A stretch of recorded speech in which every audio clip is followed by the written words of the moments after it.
Bragnac, oui. Bon, vous n'avez jamais eu la chance d'être dans des équipes qui caracolaient en tête de championnat. Bah, vous avez, laissez-moi finir. Vous avez été champion de France, mais vous êtes allé à la lutte. Et justement, c'est pas pour vous vexer, c'est pour vous dire quand on est à la lutte, on est toujours en éveil. Quand on a 10 points d'avance, 8 points, 12 points, finalement, qu'importe ce genre de choses, et qu'on n'est plus de Ligue des Champions, est-ce qu'il n'y a pas envie de ronronner?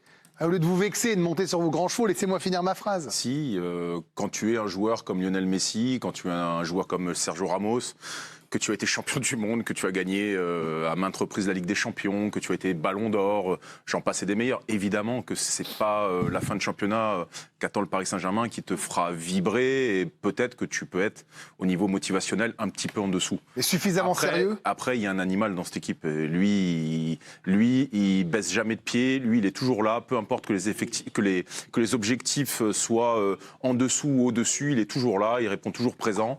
Alors, certains ont été dire qu'il avait fait un mauvais match contre le Bayern. Ils étaient juste à 22 mecs sur lui pour le cadenasser. Les autres n'ont pas su en profiter. Donc lui est là, c'est encore lui. Frappe de loin, Solaire, il a failli la rater, mais c'est... Ah, il la met bien, vous êtes dur. Non, ouais, il met une frappe pleine lucarne, il est plus rapide que le défenseur, on dit qu'il a failli rater. Elle a failli passer au-dessus. Non, c'est l'acharnement. Vous faites la même chose avec Solaire qu'avec Tourelle, vous.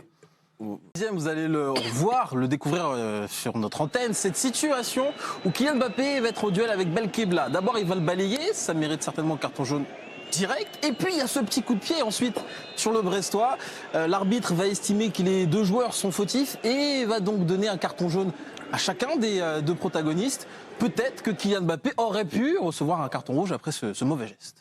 Poussif. C'est-à-dire qu'en fait, il reste quelques matchs, donc peut-être avec le talent, évidemment, ils vont pas perdre 11 fois ou 12 fois, ils vont gagner des matchs. Et moi, ce que je veux dire, dans leur tête, ça veut dire qu'on est déjà passé à autre chose. Mais il y a des places à prendre pour des gars. La saison est morte, la saison est gâchée, la saison est ratée, la saison est un échec pathétique, pas de temps. Donc maintenant, il faut finir la saison, quoi. Donc ils vont la finir comme ils peuvent. Et là, je trouve que ce qui s'est passé avec Mbappé, déjà, c'est un premier signal que la tête n'y est plus.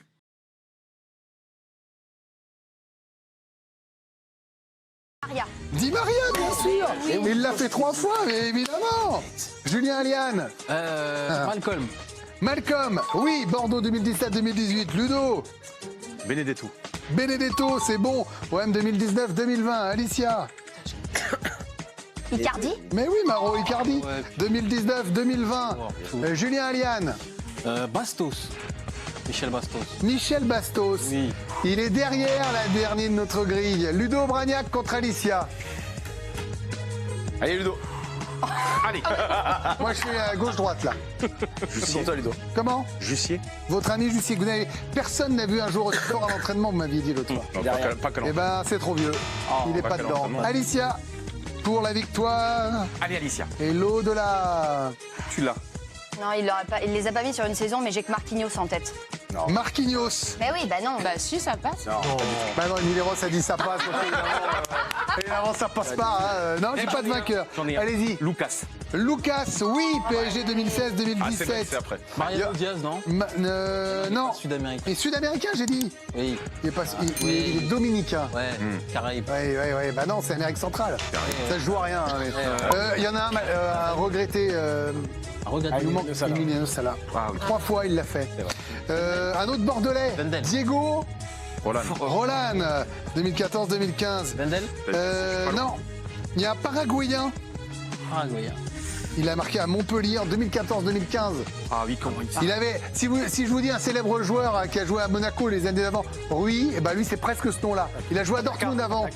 Barrios, 2014-2015. Il y a un autre à Nice. Il avait mis Zvitanic. Non, oui, Zvitanic, bien joué. 2012-2013, un autre niçois, un Brésilien. 2014-2015, il avait mis un quadruplé si je dis pas de bêtises. Eduardo. Voilà. Et un dernier, il a joué à Saint-Étienne, à l'OM. Un Brésilien. Ilan. Non, à l'OM. Très grand, il a mis un but. Brandao.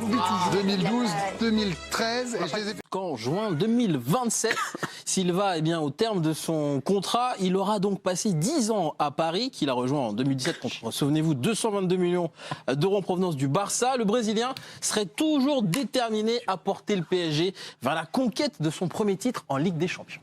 Je suis en train de regarder Yohan Ryu essuyer son ardoise, c'est un cauchemar. The Athletic, précision pour ceux qui se demandent les journaux anglais, très sérieux. ça fait partie des journaux les plus sérieux qui soient.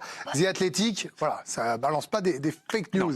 Alors je vous pose la question. vois plus Neymar, rien sur c'est horrible ce qui est en train de se C'est un passer. carnage. Neymar qui veut rester à Paris à tout prix. Est-ce que c'est une bonne ou une mauvaise nouvelle? Regardons vos réponses. C'est une mauvaise nouvelle pour Alicia, c'est une mauvaise nouvelle pour Karim. Très bonne nouvelle. Très bonne nouvelle pour Yohan. Mauvaise, surtout pour Neymar. Ah, autre point de vue pour Émilie. C'est le Mimi, c'est le Rara, c'est la mémerde pour Ludo Bragnac. Et très très mauvaise nouvelle aussi pour... Je vous garde au chaud. Ah oui. Vous écoutez les arguments et puis vous allez venir expliquer la vie à la Je suis un fin très des bon garnements. Hein, très bon avocat, je vous le souhaite. Pourquoi vous me dites que c'est une mauvaise nouvelle, Karim? On se C'est souvient- Neymar quand même. Oui, non, mais en plus, j'adore le joueur, hein, franchement, mais à partir du moment où vous prolongez un joueur comme Kylian Mbappé il y a un an et que vous lui donnez, virtuellement ou pas, j'en sais rien, les clés du camion. Il a eu des doléances, hein, Mbappé, à l'intersaison. De sources sûres, d'ailleurs, je vous le dis, il a demandé à ce que la grande majorité des Argentins quittent le PSG. Et ça s'est avéré, puisque Di Maria est parti, Paredes est parti. Le seul qui est resté, évidemment, c'était Messi. Neymar, je ne sais pas si le clan Mbappé ou si Mbappé voulait le départ de Neymar. Force est de constater qu'en début de saison, ça fonctionnait, puisque chacun avait un intérêt personnel à ce que ça se fasse et à ce que ça marche, puisque les trois préparaient la Coupe du Monde. Après ça, pour diverses raisons, ça marche moins bien. Et je pense que le salaire, le nombre de matchs disputés par Neymar, son état physique aussi, qui interroge. Comment Neymar reviendra? Dans quelles dispositions? Sa cheville qui va être opérée? Combien de temps il mettra pour retrouver son meilleur niveau après cette opération-là, qui est une opération lourde? Moi, je ne sais pas. Et donc, je pense que Neymar fait perdre du temps sportivement au Paris Saint-Germain. Et donc, je pense qu'il faut tourner la page Neymar, d'ores et déjà, dès cet été, et passer à autre chose. Et ce sera bénéfique pour PSG et pour Kylian Mbappé. Alors, Karim évoquait le volet financier de ce dossier Neymar à Paris, le joueur brésilien qui a 31 ans, qui avait été acheté, souvenez-vous, en 2017 pour 222 millions d'euros. Son salaire mensuel brut est de 4 millions d'euros. 81 millions, c'est la somme que Paris devrait débourser si les dirigeants parisiens décidaient de stopper d'ores et déjà le contrat de Neymar, qui, on le rappelle, est en fin de contrat en juin 2027. Karim a également évoqué les matchs manqués par le Brésilien. Il a raté 119 matchs sur les 292 possibles du club parisien depuis qu'il est arrivé au PSG. Ça représente 40% des matchs du PSG manqués par le Brésilien. C'est énorme. Un match sur Vous deux êtes- quasiment. Non mais voilà, on est à 40% de matchs manqués et pas que des petits matchs, parce que souvent ces blessures arrivaient à cette période de l'année. Et pour vous, c'est le moment de couper le cordon là. Bah déjà, vous l'avez signifié, je vais essayer de rebondir sur cet argument, c'est un manque à gagner terrible. C'est-à-dire que tu bloques ta masse salariale pour un joueur qui joue une fois sur deux. C'est déjà très handicapant quand tu vois la structure aujourd'hui de l'équipe du Paris Saint-Germain. Moi, il y a un truc qui m'a interpellé, c'est, rappelez-vous, il est revenu, il a accordé une interview à la sélection lorsqu'il était au Brésil, où il a exprimé une certaine forme de lassitude. Ouais. Il en avait marre. Où il dit que ce serait sa dernière Coupe du Monde. Et cette lassitude, elle a elle a eu du plomb dans l'aile. Moi, j'ai eu l'impression qu'il avait repris du poil de la bête avec cette Coupe du Monde. Où tu t'es dit, waouh, ça y est, il est là, il est enfin là. Et puis patatras, tout retombe à chaque fois avec lui. En fait, on est constamment déçus avec lui. Lui veut rester jusqu'en 2027 parce qu'il comprend aussi que les opportunités, elles vont pas être là. Paris, c'est la meilleure solution aujourd'hui pour lui. Il va revenir donc sur le mercato estival. Impossible de retrouver un club qui va pouvoir te payer parce que personne ne sait dans quel état il est.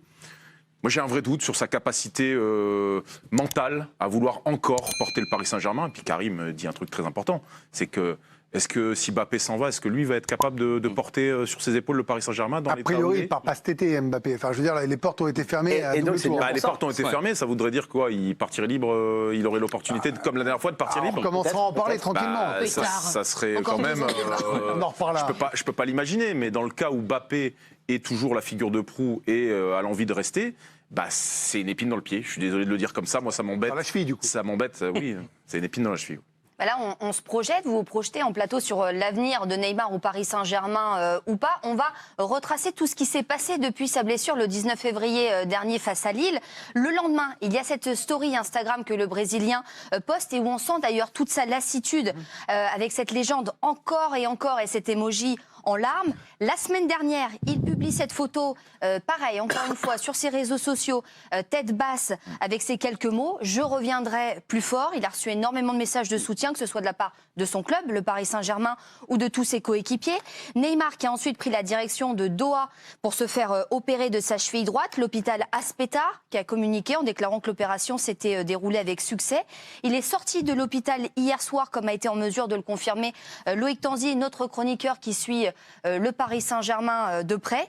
Et puis il a ensuite quitté Doha et c'est surtout cette story postée hier sur son compte Instagram qui interpelle. On voit la cheville du Brésilien plâtrée et c'est surtout ces mots, cette légende, home. Donc comprenez de retour à la maison, mais où ?